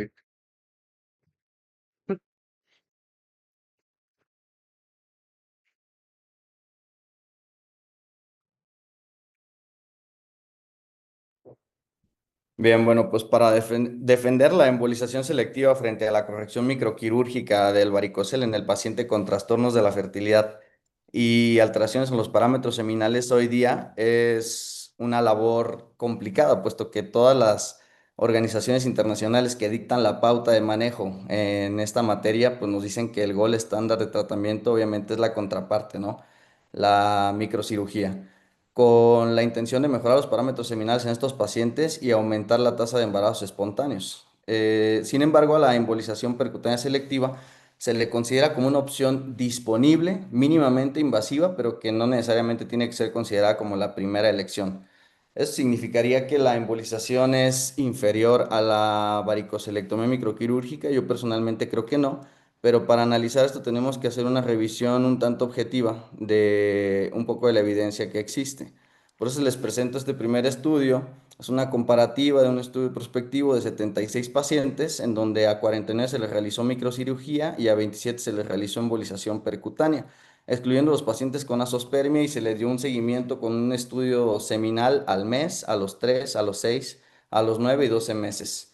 Lo más interesante de este estudio, bueno, se observó a los 6 meses, en donde la concentración total de espermatozoides en el grupo de embolización, con respecto a su basal, incrementó desde 8.6 hasta 13.4 millones con respecto al grupo de cirugía. En términos de motilidad o porcentaje de motilidad en el estudio de semen, pues no hubo ninguna diferencia, ¿no?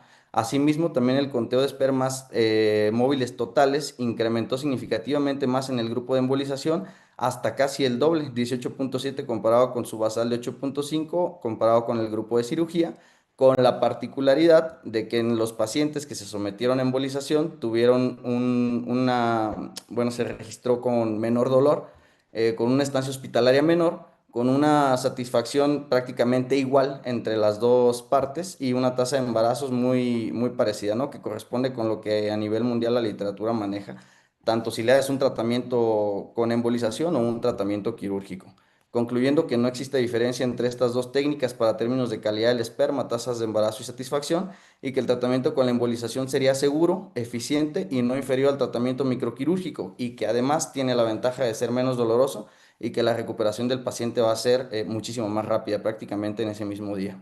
Este otro estudio que compara a un agente, el polidocanol al 3% para la embolización, frente a varicocelectomía subinguinal microquirúrgica de 59 pacientes. Este es un retrospectivo. A 40 se les realizó microcirugía, 19 embolización percutánea, y el hallazgo más interesante y que en este caso llama más la atención fue que el análisis del semen a los 3 meses, quizás me hubiera gustado que hubiera sido también a los 6 y a los 9 meses, pues nos muestra que en el grupo de la embolización selectiva existió un incremento significativo en la concentración de espermas, así como también el conteo total de espermas, que va desde los 317 millones inicialmente en el grupo de embolización selectiva hasta un final de 743 millones con un valor de P significativo, ¿no? Entonces, esto nos lleva a la siguiente pregunta. ¿Es en realidad superior la microcirugía a la embolización selectiva?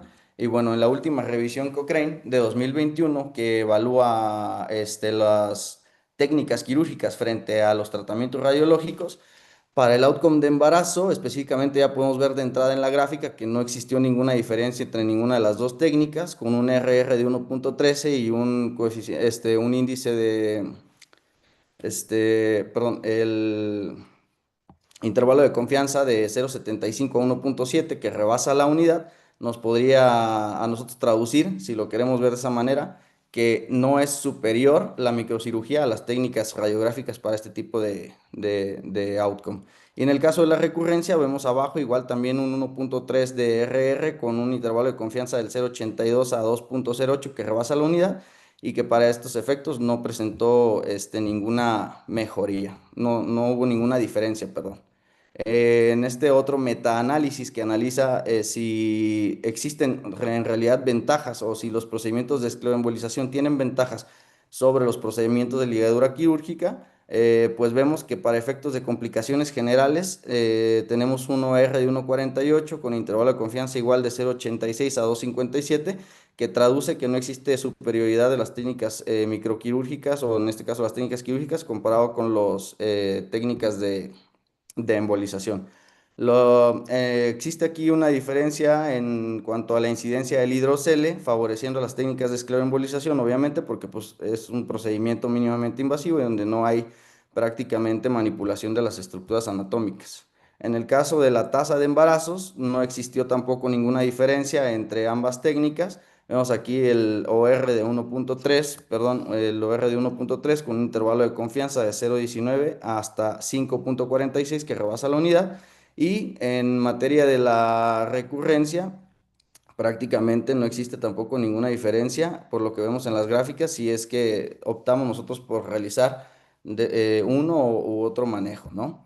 En conclusión, lo que podemos nosotros analizar y que se estuvo mencionando ya a lo largo de la plática anterior es que, bueno, la embolización selectiva juega un rol importante en casos específicos, quizás en los pacientes que tienen recurrencia, en aquellos pacientes que tienen un varicocele bilateral o en aquellos pacientes que tienen variaciones anatómicas de la vena espermática interna, porque en las técnicas de embolización es más factible el realizar el venograma y la oclusión en diferentes niveles para poder asegurarse de que obviamente ya no existe o que se llega a la corrección completa del defecto anatómico.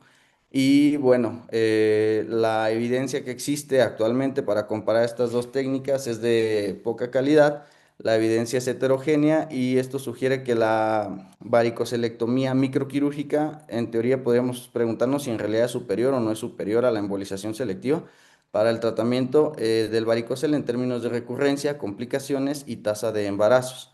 Lo que sí es que la embolización selectiva como tratamiento permanece como una opción mínimamente invasiva que ofrece al paciente además las amenidades de tener una menor estancia hospitalaria, una recuperación más rápida en un menor tiempo quirúrgico y que obviamente como mencionaron también, si bien el realizar una varicocelectomía microquirúrgica requiere de un alto grado de preparación, obviamente también la embolización requiere de un radiólogo experimentado en esto. Entonces, habría que considerar cuál es el tipo de paciente que estamos tratando, cuál es el contexto clínico en el que se puede utilizar y realmente considerar si en verdad la embolización selectiva es inferior a las técnicas microquirúrgicas o es incluso una buena ayuda o un segundo escalón en el tratamiento de este tipo de pacientes. No podríamos descartarlo del todo porque no tienen, desde mi punto de vista, una aplicación igual, o sea, es como una especie de comparación un poco injusta. Eso sería todo, gracias. Muchas gracias, Miguel. Un aplauso. Antonio, comenzamos contigo. Bueno, Miguel, la verdad te felicito, hiciste un buen trabajo para defender algo que es complicado de defender. Como bien lo dijo el doctor Gerardo, yo creo que sí tiene mucho que ver la percepción que le estamos dando a la cirugía microquirúrgica.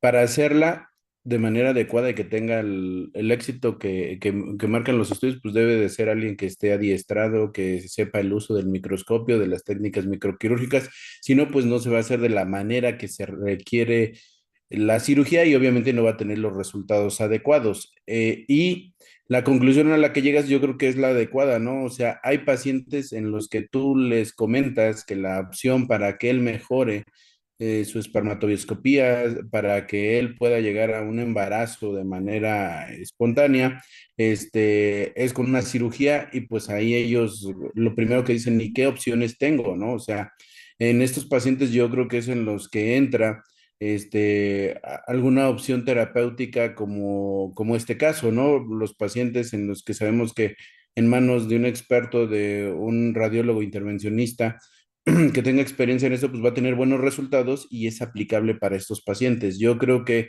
sí es una opción, y coincido con el doctor, nosotros somos quirúrgicos, pero se debe hacer de una manera adecuada, con un Doppler, como comentó el doctor Axel, con un entrenamiento en microcirugía y no hacerlo de manera, espontánea o de una manera sin tener los recursos y el adiestramiento adecuado, porque no va a tener los resultados que nosotros esperamos en esas técnicas. Y estos pacientes, pues, vienen con nosotros para tratar de mejorar el pronóstico, porque ellos lo que quieren es un embarazo. Entonces, si nosotros no les damos el máximo beneficio y los dejamos a medio, no les damos lo mejor, pues esos pacientes pues ya no van a tener el éxito que pudiéramos darles desde el inicio. Yo creo que lo defendiste de una manera adecuada y como lo consideraste, es una opción adecuada para ciertos pacientes. ¿Ok? Felicidades. Gracias. Muchas gracias, doctor Camacho. Gerardo. Bueno, verdaderamente felicitar al doctor Miguel Ángel. Creo que la forma en la que expuso el tema es como se debe de hacer. No es venir aquí a tratar de ganar la contienda, sino defender lo que se pueda defender de la técnica y no simplemente tratar de ganar la contienda porque es la manera en la que todos aprendemos, ¿no? El objetivo de esto es hacer academia y llevarnos mensajes claros. Me gustó mucho tu presentación, muchas felicidades, creo que lo hiciste realmente bien. Una pregunta, ¿por qué la embolización selectiva tendría un beneficio vi en tu última diapositiva en casos de bilateralidad? Sí, pues desde el punto de vista de la reproductibilidad de la intervención, pues la incisión, como mencionó el compañero, es una incisión muy pequeña la que se realiza y podría hacerse una cirugía bilateral sin ningún problema. Quizás el beneficio que pudiera ofrecerte la intervención percutánea es que pues el acceso es uno mismo y mediante control fluoroscópico con personal altamente capacitado, pues puedes tú entrar, de hecho la técnica te dice que tienes que entrar por la vena femoral al lado derecho, superficial, y entonces pues hacia ese sitio podrías tú dirigir el tratamiento primero de un lado y después del otro. Eso es lo que yo creo que sería como beneficio. Bien.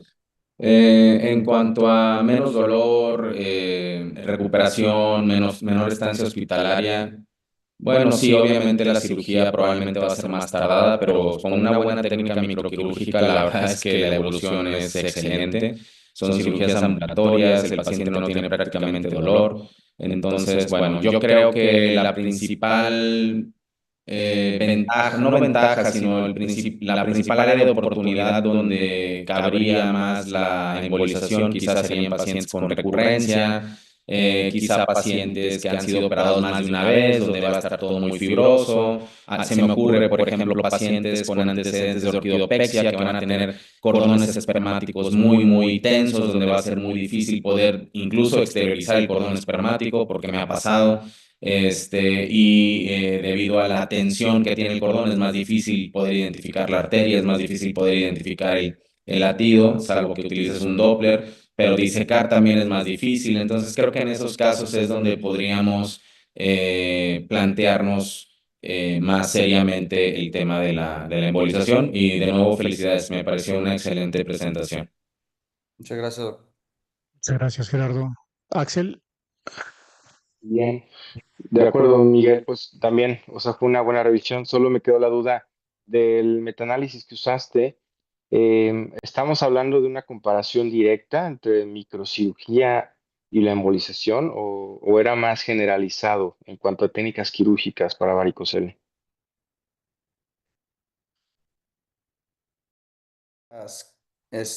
Bueno, la revisión de Cochrane es revisión de técnicas quirúrgicas frente a técnicas radiográficas, pero el otro metaanálisis es a niños, adolescentes y adultos, microcirugía versus embolización. Perfecto, nada más aclarar ese punto porque en el de Cochrane pues era muy general y no podías como comparar directamente las técnicas, ¿no? Yo no estoy en contra de la embolización, es una buena alternativa, sí es menos eficaz, hay más recurrencia. En general, los pacientes tienen el derecho de conocer que existen otras técnicas aparte de las quirúrgicas, que conozcan cuál es el que tiene mejores tasas, qué beneficios tiene uno contra el otro, costos y uno como urólogo pues hay que analizar si tienes todas las herramientas y capacitación para hacerlo, pues la microcirugía es lo mejor. Si no tienes eso y hay un buen radiólogo intervencionista que pueda apoyarte, pues no deja de ser otra alternativa. Y hay que verlo pues como en el contexto. Por ejemplo, en Inglaterra, donde yo estaba, que era de referencia de fertilidad, había tanto volumen de pacientes para cirugías, listas de esperas largas, que no puedes esperar tanto tiempo, ¿no? Para tratar de arreglar un factor masculino. Entonces, muchos pacientes los mandábamos a embolización, sobre todo para evitar esas largas listas de espera. Y que en esos casos, pues, tiene bastante utilidad para ayudar al paciente, ¿no? En general, creo que ese sería mi comentario adicional. Eh, y coincido con Gerardo, lo que hablaba, los usos clínicos de recurrencias, de donde ya no puedes operar y que va a estar más peligroso abrir la herida y tratar de disecar, pues puedes dañar más que beneficiar, ahí es una excelente opción, ¿no? O recurrencias. Muchas gracias, Axel. Pues con esto concluimos las contiendas de este mes. Agradecemos mucho a los jurados por el tiempo y todo lo que aportaron a estas pláticas, a estas exposiciones. Muchas gracias al doctor Gerardo Ortiz, al doctor Axel Cayetano, al doctor Antonio Camacho. Un aplauso para ellos.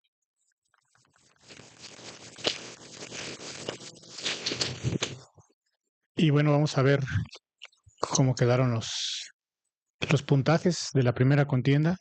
Prostat Lovers contra Dick Duo. Super cerrada. Prostat Lover 108, Dick Duo 109. Un aplauso.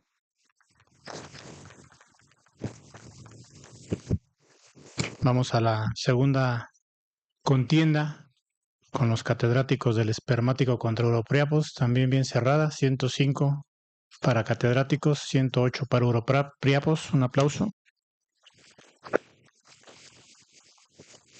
Y la tercera, los dictadores contra Uromich. Tenemos el resultado.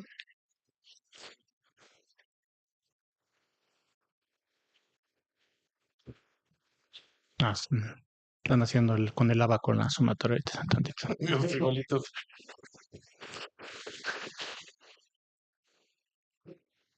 El resultado. Ahí está todo. En tiempo y forma. ¿Quién sabe quién te lo mandaste?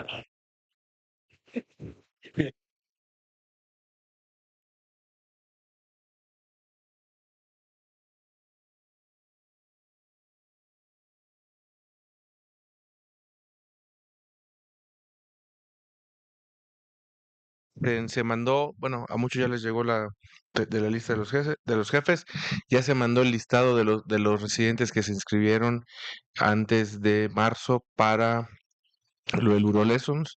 Van a ir en R5, R4, ya sus jefes de servicio tienen la lista.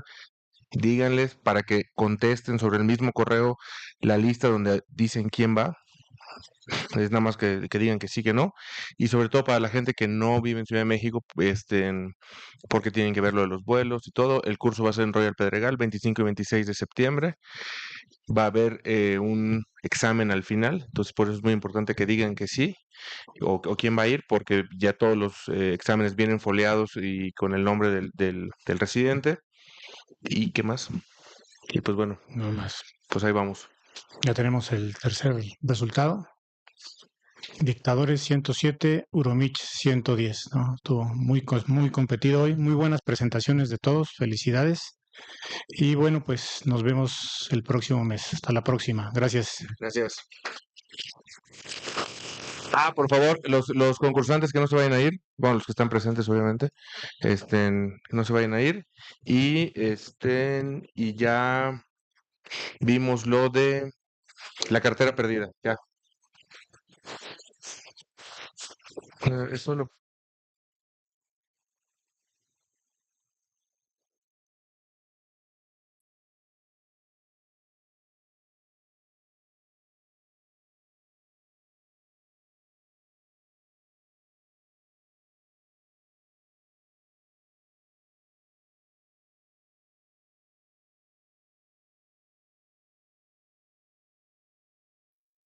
Thank you.